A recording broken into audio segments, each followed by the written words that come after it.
우리 고전 문학이든 현대 문학이든 사람의 심금을 울리는 주제 가운데 하나는 깨어나는 것입니다. 이전에는 몰랐는데 이제 비로소 알게 된 것입니다. Awakening이라고 하지요. 예를 들어 파울로 코엘류의 연금술사라는 소설을 보면 거기에 주인공 산티에고가 나오는데 그가 깨어납니다. 피라밋에 묻혀 있다는 보물을 찾기 위해 여행을 하지요. 수많은 고생과 우여곡절 끝에 피라밋에 도착하지만 거기서 비로소 깨닫게 되는 겁니다. 자신이 찾고 있었던 보물이 사실은 집에 있었던 것을 깨닫게 되는 겁니다. 가족, 친구, 양치기의 평범한 삶 속에 보물이 묻혀 있었다는 것을. 그래서 그의 마지막 독백이 유명하지요. 삶이 내게 보여주려고 했던 모든 것이 사실은 이미 내 안에 존재하고 있었다. 겉으로 볼 때 바뀐 것은 아무것도 없었습니다. 하지만 그는 그 여정을 통해, 여행을 통해 깨어난 것입니다. 자신이 살아온 평범한 일상의 삶이 보석과도 같이 신비롭고 아름다운 세상이었다는 것을 비로소 긴 여정을 끝내고 깨닫게 된 것입니다. 깨어나게 된 것입니다. 바람과 함께 사라지다의 소설의 주인공 스칼랏 오하라는 자신이 애슐리를 사랑한다고 생각해 왔습니다. 그래서 애슐리를 기다리고 그에게 사랑을 고백하고 그러다 거절당하고 그래도 애슐리를 잊지 못하고 그에게 집착하고, 그런데 이제 소설의 끝부분에서 스칼랏 오하라는 비로소 깨달아요. 깨어난 거죠. 자신이 사랑해왔던 사람은 애슐리가 아니라 레트 버틀러라는 사실을 깨닫게 된 거예요. 환상에서 참된 현실로 깨어나게 된 것이에요. 깨어났을 때 레트 버틀러는 이미 떠나긴 했지만 그녀는 깨어난 것입니다. 그러면서 환상을 벗어난 성숙한 사람으로 변화가 되지요. 성경도 보면 오늘 우리에게 깨어남의 놀라운 순간들을 알려주고 있는 그런 놀라운 말씀들이 많습니다. 대표적인 인물이 바로 야곱이지요. 창세기 28장 보시면 야곱은 아버지와 형을 속인 대가로 집에서 떠나 도망자로서의 삶을 살게 되었습니다. 아무도 함께하는 사람 없이 홀로 시리아, 아람 지역까지 도망가게 됩니다. 도망가는 길에 이제 베델이라고 하는 곳에서 홀로 돌베개를 베고 잠이 들지요.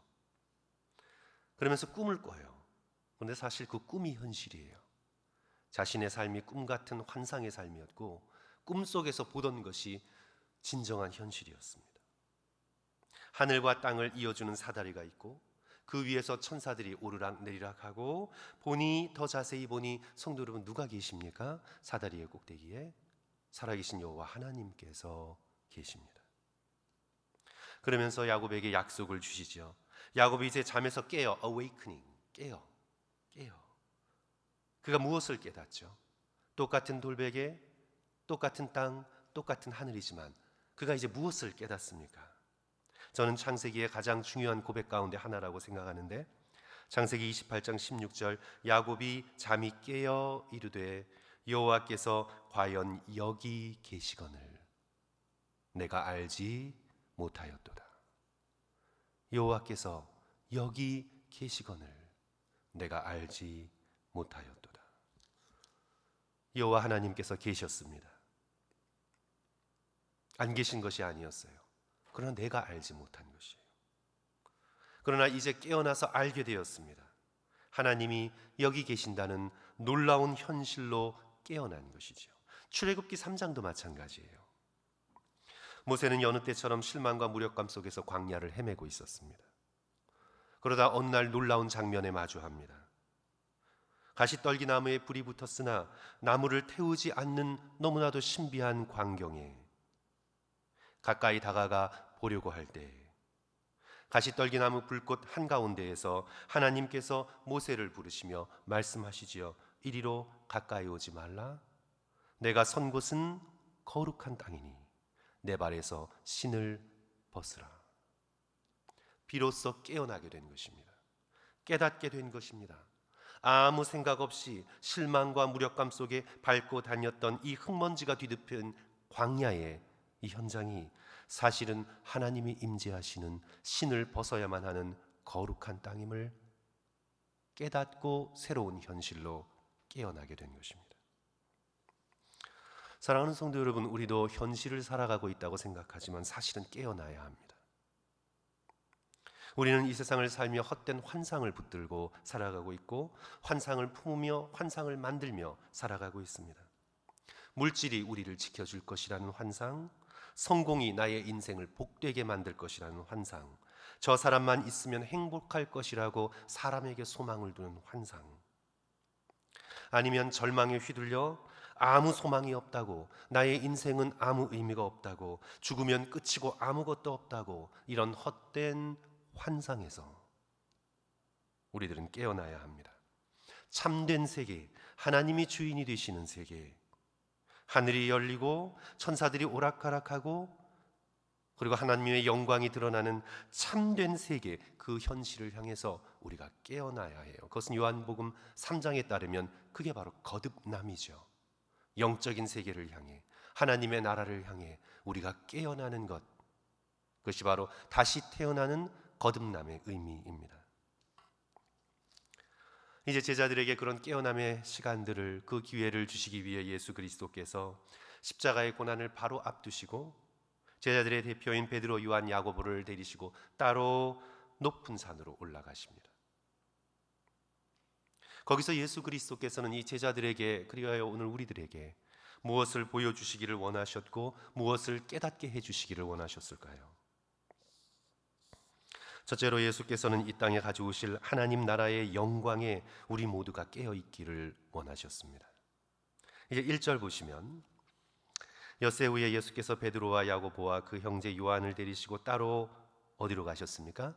높은 산에 올라가셨습니다. 산은 하늘과 땅이 맞닿아 있는 그런 곳입니다. 하나님의 나라가, 우리가 이제 천국이, 하나님의 나라가 이 땅 가운데 임하는 것이라고 했습니다. 천국은 올라가는 곳이기도 하지만 그러나 성경의 강조점은 천국은 임하는 것입니다. 하나님의 나라가 이 땅 가운데 내려오는 것입니다.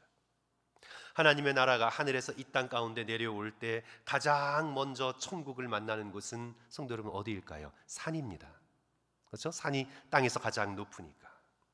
예수 그리스도께서 그곳으로 데려가사, 높은 산으로 데려가사 2절, 그들 앞에서 변형되사 그 얼굴이 해같이 빛나며 옷이 빛과 같이 희어졌더라. 이것이 예수 그리스도의 진짜 모습입니다. 이 땅에서는 겸손하셔서 그 영광을 숨기고 계셨습니다. 우리를 위해. 예수 그리스도께서 영광을 숨기시는 것은 예수님 자신을 위한 것이 아니라 우리를 위한 것입니다. 왜냐하면 아직 우리의 죄된 눈이 하나님의 영광을 담을 수 없기 때문입니다. 우리의 이 눈으로 살아계신 하나님을 보면 우리는 살아갈 수가 없기 때문입니다. 모세의 얼굴 빛만으로도 감당할 수 없어 수건을 썼거든 하나님의 아들 성자 예수 그리스도의 얼굴을 그대로 우리에게 비춘다면 우리의 두 눈은 감당할 수가 없습니다. 그리하여 우리를 위하여 예수 그리스도께서는 스스로 겸비하여 지셔서 그리스도의 영광을 수건에 감추시고 평범한 사람으로 이 땅 가운데 드러나신 것이지요.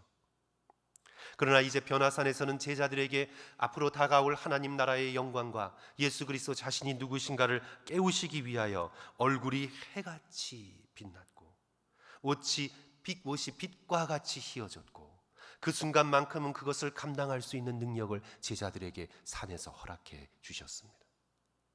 그리하여 그들의 눈이 열려 진짜 현실의 세계, 하나님의 영광이 가득한 세계, 예수 그리스도의 얼굴이 해같이 빛나는 그런 세계, 그 옷이 빛과 같이 흰 그런 놀라운 천국의 모습, 하나님의 모습을 잠시나마 견딜 수 있게 되었어요. 거기에다가 누가 나타났나요? 예수님만 홀로 계신 것이 아니라 구약의 대표적인 하나님을 따랐던 하나님의 종 모세와 엘리야가 예수님과 함께 대화를 나누고 있고 교제를 나누고 있는 그 영광스러운 모습을 제자들이 목격하게 됩니다. 죽었다고 여겨졌던 모세와 엘리야가 예수 그리스도와 함께 영광 중에 살아있는 것을 깨닫게 됩니다. 하나님을 온 마음으로 따른 주의 백성들이 더욱 생생하게 살아있는 곳, 하나님 나라의 영광을 보여주시기 위함입니다. 사랑하는 성도 여러분, 하나님을 믿고 믿음으로 세상을 떠난 사람들, 우리보다 더 생생하게 살아있습니다. 예수 그리스도와 깊은 교제를 누리고 있습니다.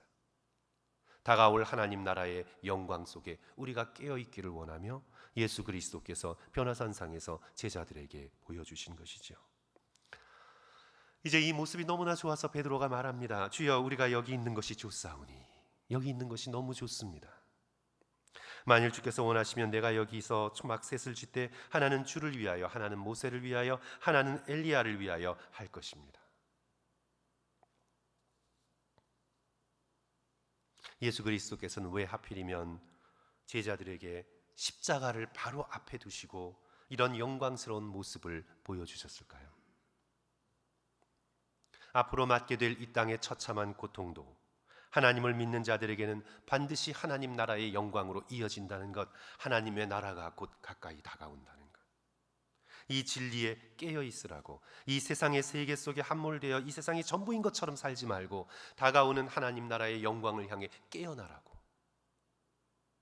십자가가 반드시 부활의 영광으로 이어짐을 정말 믿으라고, 지금 여기 임하시는 하나님 나라의 영광에 살아 깨어있는 우리 모두가 되라고 예수 그리스도께서 제자들을 데리시고 십자가를 앞두시고 변화산상에 올라가셔서 변형되신 것이지요.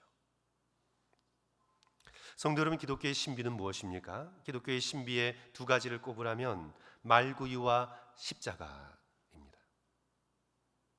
이것이 왜 그렇게 신비로운가요? 겉으로 보기에는 아무것도 아닙니다. 말구유. 하지만 사실은 하나님의 아들이 태어난 영광스러운 곳입니다. 골고다의 십자가, 하나님의 아들이 죄인인 우리를 사랑하셔서 달려 죽으신 곳입니다. 우주에서 가장 성스러운 곳입니다. 너무나 평범하여서 사람들은 쉽게 무시하지만 하나님이 여기 계셨건을 우리가 알지 못했습니다. 영적으로 깨어있지 못하면 깨닫지 못합니다. 알아볼 수가 없습니다. 지극히 평범하고 아주 보잘것없고 혐오스럽기까지 한 바로 그곳에 사실은 하나님의 사랑의 놀라운 영광이 이 땅을 향해 증거되었습니다. 깨어있지 않으면 십자가의 영광을 모릅니다. 예수 그리스도의 겸비의 상징인 말구유의 놀라운 신비를 깨닫지 못합니다. 그래야 사랑하는 성도 여러분, 오늘 이 변화산 속에 우리도 제자가 되어서 이 땅 가운데 다가오는 하나님 나라의 영광을 바라보고 감히 꿈꾸지도 못했던 놀라운 미래가 다가옴을 깨닫고 그 나라를 향해 깨어있는 저와 성도들 되시기를 주님의 이름으로 간절히 축원합니다. 둘째로, 오늘 이 말씀을 통해서 예수 그리스도께서는 당신의 말씀, 예수 그리스도의 말씀, 그 말씀에 제자들을 비롯한 우리 모두가 깨어 있기를 원하셨습니다. 그냥 이곳이 좋아서 초막셋을 지으려는 제자들에게 호련히 빛난 구름이 그들을 덮습니다. 구약을 잘 이해하시는 성도들께서는 이 구름이 무엇을 상징하는지를 아실 것입니다. 이 구름은 신의 광야의 구름 기둥, 거기서 보여주듯 하나님의 임재를 의미합니다. 성막을 가득 채운 구름 연기, 솔로몬의 성전을 가득 채워 감히 사람이 들어갈 수 없었던 그 영광, 하나님의 임재의 영광을 보여줍니다. 구름이 그들을 덮었다는 것은 하나님께서 임재하셨다는 뜻입니다. 시내산에서 내려오셨던 것, 시내산으로 내려오셨던 것처럼 변화산에서 하나님께서 임재하셨다는 것입니다. 시내산을 빽빽한 구름으로 채우신 그 하나님께서 이제 변화산에 임재하셔서 말씀하시기를, 5절 하반절 말씀이죠. 제자들에게 하시는 말씀입니다. 이는 내 사랑하는 아들이요 내 기뻐하는 자니. 자, 그 다음에 너희는 그의 말을 들으라. 너희는 그의 말을 들으라. 예수님의 정체를 들려주시지요. 세례 요한에게 요단강에서 세례 받으셨을 때 들렸던 똑같은 내용의 하나님의 음성이 제자들의 귀에 울리기 시작합니다. 이는 내 사랑하는 아들이요 내 기뻐하는 자다. 그래서 어쩌다는 것입니까? 그러니 너희가 따르는 이 예수를, 그의 말씀을 너희는 들으라.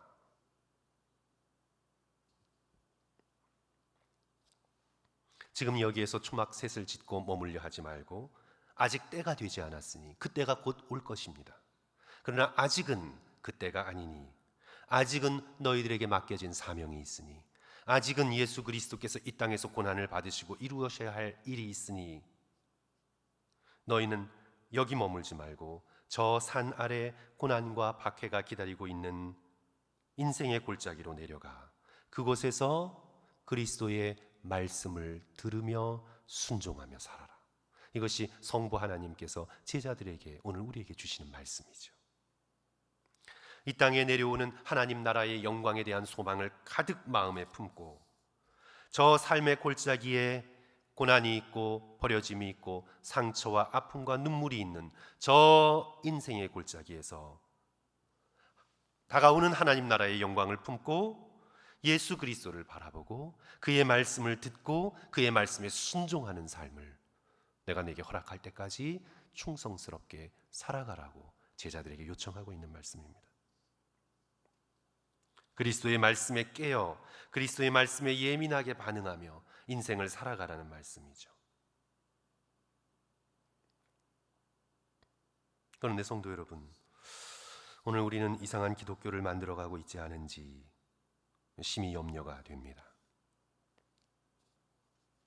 십자가는 믿는데 예수님의 말씀은 믿지 않으려는 사람들이 너무나 많습니다. 십자가는 믿고 죽어 천국 가기를 원하지만, 그러나 지금 살아있는 동안 예수님의 말씀을 믿고 그 말씀을 의지하여 그 말씀대로 살아가려는 그리스도인들은 너무나 적습니다. 십자가를 믿는 것은 구원의 필수입니다. 하지만 예수님의 말씀에 순종하는 것은 하면 좋은 것이지만 안 해도 죽어서 천국 가는데 아무 문제가 없습니다. 말씀에 대한 순종을 선택사항으로 만들어버립니다. 그리하여 십자가를 믿고 구원받으면 그 다음에는 내 성질대로 살아도 돼요. 세상의 질서대로 교회 안에 살아도 돼요. 내 마음대로 살아도 돼요. 그래도 내가 죽어 구원받는데 아무 문제가 없어요. 말씀 순종하면 좋은 거지만 그거 순종하는 사람이 어디 있어요? 그러니까 그냥 예수 십자가를 믿고 죽어서 구원받는다는 확신을 가지고 이 땅은 내 마음대로 살면 돼요. 문제 없어요. 그렇게 신앙생활 힘들게 할 필요 없어요, 성도 여러분. 성도 여러분, 그게 지금 제가 전하는 말씀이 아니에요. 우리는 좀 이상한 기독교를 만들어가고 있지 않은지 염려가 됩니다. 그리하여 소위 복음주의 기독교, 오늘날 정치 영역에서 굉장히 큰 힘을 발휘하고 있죠. 백인들의 복음주의 기독교, 구원받았다는 수많은 사람들을 만들어냈지만 진정으로 예수님의 말씀에 순종하여 예수 그리스도의 그 빛나는 산상수훈의 말씀, 복음서의 말씀, 제자들에게 그토록 가르치셨던 천국의 복음의 말씀에 순종하여 진정 마음에서 분노를 버리고 정욕을 버리고 욕심을 내려놓고 자신의 입술을 제어하고 예수님처럼 겸손하게 온유하게 다투지 않고 친절하게 진실되게 시기와 질투를 마음속에서 버리고 원수까지도 품고 미워하지 않으며 나보다 남을 더 배려하며 약하고 가난한 자들을 무시하지 않고 그들을 긍휼히 여기며 나눔을 힘쓰는 살아계신 예수 그리스도의 말씀에 순종하는 그리스도인들을 만들어내지 못했습니다. 아니, 설교하는 목회자가 그런 모범조차 보일 생각조차 하지 않았습니다. 말씀에 순종하지 않는, 순종할 생각조차도 하지 않는, 그래도 구원에 문제가 없다고 구원의 확신만 가득한 시끄럽고 요란한 그리스도인들을 만들어냈습니다. 그리하여 교회가 세상과 하나도 다를 것이 없게 되었습니다. 예수 그리스도의 말씀을 무시한 결과입니다. 그러나 변화산 속에서 하나님께서 제자들에게 이는 내 사랑하는 아들이요 내 기뻐하는 자니 너희는 그의 말을 들으라. 제자들을 향해, 오늘 우리를 향해 하나님께서 부탁하시는 말씀입니다. 너희는 예수 그리스도의 그 복되신 말씀을 듣고 변화된 삶을 살아라. 하나님의 놀라운 영광의 나라가 이 땅 가운데 임할 것이니 그 나라가 임할 때 그 나라에 합당한 사람으로 그의 말씀을 듣고 일상 속에서 변화된 참된 주의 제자로 너희들은 이 세상을 살아가라. 눈물의 골짜기가 있고 절망과 아픔의 골짜기가 있으나 너는 임할 하나님의 나라의 영광을 소망하며 그리스도의 말씀을 따라 이 땅을 살아가라. 우리에게 요청하고 있는 것이죠. 그러므로 사랑하는 성도 여러분, 우리는 다시 그리스도의 말씀을 향해 깨어나야 합니다. 그 말씀을 소중히 여기며 그냥 지적으로만 소중히 여기는 것이 아니라 그 말씀이 내 마음에 담겨 내 몸을 변화시키고 예수 그리스도의 보혈이 내 몸에 뚫고 들어와 나의 죄된 것들을 몰아내며 그리스도의 말씀에 순종하는 기쁨을 배워나갈 수 있는 저와 여러분이 되어야 되겠습니다. 우리가 아직 하나님의 나라에 예수 그리스도를 따르는 수준의 대학생의 수준까지 이르지 못했다면 다시 초등학교 1학년부터 시작하는 것입니다. 다시 겸손히 어린 아이의 마음이 되어서 내가 내 마음대로 말하고 내 마음대로 성질 부리고 이 세상을 따라 마음대로 살고 세상의 지식으로서 그냥 이 세상을 그대로 그렇게 살아가며 죽어서 천국 가려고 하는 마음 속에서 다시 예수 그리스도의 말씀을 소중하게 여기고 우리의 삶의 일상 가운데 우리가 만나는 사람들을 향해 예수 그리스도께서 어떻게 하실 것인가를 생각하며 묵상하고 그 말씀을 배워가며 따라가는 정말 그의 말씀을 들을 수 있는 저와 여러분 되시기를 주님의 이름으로 간절히 축원합니다. 그래서 오늘 여기 일상의 우리의 삶 속에서 곧 임하게 될 하나님의 나라를 꿈꾸며 그 나라 속에서 변화된 자로서 지금부터 첫걸음을 시작할 수 있는 저와 성도 되시기를 주님의 이름으로 간절히 축원합니다. 사랑하는 성도 여러분, 우리 모두 깨어나야 합니다. 다가오는 하나님 나라의 영광에 깨어나고 예수 그리스도의 복된 말씀에 깨어 그 말씀에 순종하고 순종하지 못했다면 다시 회개하고 돌이켜 참된 그리스도의 제자로 자라가고 성장해 가시는 저와 성도들 되시기를 주님의 이름으로 간절히 축원합니다. 우리 함께 기도하겠습니다.